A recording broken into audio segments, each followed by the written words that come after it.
ಹೇ hi welcome back office vlog. So ಎಲ್ಲರಿಗೂ office ವ್ಲಾಗ್ಗೆ ಸ್ವಾಗತ. ಏನಪ್ಪ ಇವಳು ಈ ಥರ ಪೂಜೆ ಮಾಡ್ತಿದ್ದಾಳೆ ಅಂದ್ಕೊತಿದ್ದೀರಾ? ಸೊ ಫ್ರೆಂಡ್ಸ್, ಏನಿಲ್ಲ, ನಮ್ಮ ಮನೇಲಿ 2 ಹಸು ಇದ್ವು, ಲಕ್ಷ್ಮಿ ಮತ್ತು ಗೌರಿ ಅಂತ. ಸೊ ಲಕ್ಷ್ಮಿ ಈ ಕಡೆ ಪಕ್ಕಕ್ಕಿರೋದು, ಲೆಫ್ಟ್ ಸೈಡ್ ಇರೋದು ಗೌರಿ ಅಂತ.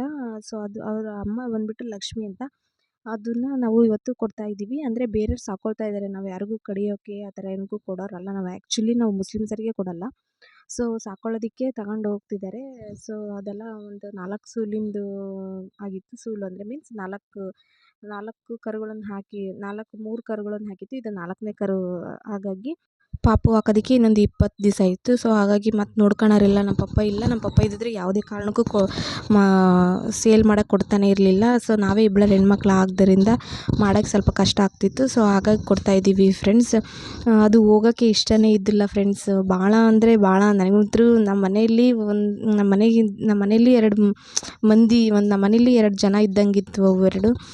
ಸೊ ಅದರಲ್ಲಿ ಒಂದು ಕೊಡ್ತಿದ್ದೀವಿ ಅಂತ ಭಾಳ ಬೇಜಾರಾಗ್ತೈತಿ. ನನಗಂತೂ ಫುಲ್ ಹತ್ಬಿಟ್ಟೆ ಫ್ರೆಂಡ್ಸ್. ನಾನು ಇಷ್ಟು ದಿನ ಚೆನ್ನಾಗಿ ನೋಡ್ಕೊಂಡು ಈಗ ನೋಡ್ರಿ ಲೈಕ್ ದಟ್ ಹೆಂಗಪ್ಪ ಅಂದರೆ, ಇವಾಗ ಮನುಷ್ಯ ಆಗಲ್ಲ ಫ್ರೆಂಡ್ಸ್. ಇಂಥ ಸಾಕು ಪ್ರಾಣಿಗಳನ್ನು ಸಾಕಿದ್ರೇ ಎಷ್ಟು ಬೆಲೆ ಇರುತ್ತೆ ಅಂದರೆ ಅದು ನಿಜ. ನೋಡಿ, ನನಗೆ ಕಳ್ಸೋಕ್ಕೆ ಮನಸ್ಸಿರಲಿಲ್ಲ, ತುಂಬ ಹತ್ಬಿಟ್ವಿ ನಾವಂತೂ. ಏನು ಮಾಡೋಣ, ಈಗ ಮಾಡೋರು ಇಲ್ಲ. ಈಗ ಪಾಪು ಆದಮೇಲೆ ಕೊಟ್ಟರೆ ಕಡಿಮೆ ರೇಟಿಗೆ ಹೋಗುತ್ತೆ, ಈಗ ಕೊಟ್ಟರೆ ಅವರು ಸಾಕೊಳ್ಳೋರು ಚೆನ್ನಾಗಿರ್ತಾರೆ ಅಂತಂದು ಹಾಲು ತುಂಬಾ ಚೆನ್ನಾಗಿರ್ತಿದ್ರು. ಹಾಲಂತೂ ಎಮ್ಮೆ ಹಾಲಿಗಿಂತಲೂ ಚೆನ್ನಾಗಿತ್ತು.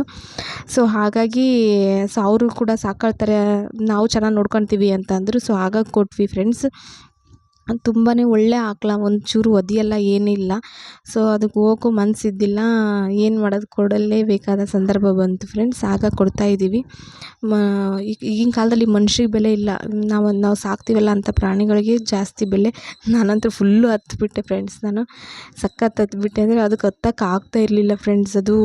ಅದರಲ್ಲಿ ಹೊಟ್ಟೆ ಒಳಗಡೆ ಒಂದು ಪಾಪು ಐತಿ, ಹೆಂಗೆಂಗೋ ಸರ್ಕಸ್ ಮಾಡೆಲ್ಲ ಹತ್ತಿರ್ಸಕ್ಕೆ ಹೋದ್ರು ಫ್ರೆಂಡ್ಸ್. ಅದು ಆಗೋಕ್ಕೆ ಒಲ್ದು ಅದಕ್ಕೆ.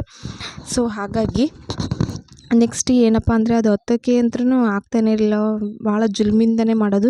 ಅಲ್ಲೆಲ್ಲೋ ಒಂದು ಹತ್ರ ದೂರ ತಗೊಂಡೋಗಿ ಹತ್ತಿರ್ಸಿದ್ರು ಫ್ರೆಂಡ್ಸ್.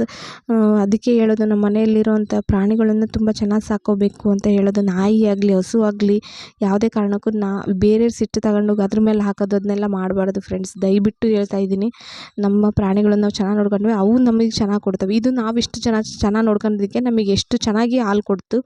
ಅದು ಹೋದ್ಮೇಲೆ ಇದ್ರ ಮಗಳು ತುಂಬಾ ಅಳ್ತಾ ಇತ್ತು. ತಾಯಿ ಹೋದ್ಮೇಲೆ ಎಷ್ಟು ಸಂಕಟ ಆಗುತ್ತಲ್ವ, ಅದೇ ರೀತಿ ಇದನ್ನು ತುಂಬ ಸಂಕಟ ಆಗ್ತಾಯಿತ್ತು. ನಾವು ಜೊತೆಗಿದ್ದು ನಾವು ಚೆನ್ನಾಗಿ ನೋಡ್ಕೋಬೇಕು ಇದನ್ನು ಅಂತ ಹೇಳ್ತಾ, ನಿಮಗೇನಪ್ಪ ಇದ್ರ ಸಂದೇಶ ಹೇಳ್ತಿದ್ದೀನಿ ಅಂದರೆ, ಸಾಕು ಪ್ರಾಣಿಗಳನ್ನ ಯಾವುದೇ ಥರ ಹಿಂಸೆ ಮಾಡಬಾರ್ದು, ಅವ್ನು ಚೆನ್ನಾಗಿ ನೋಡ್ಕೋಬೇಕು.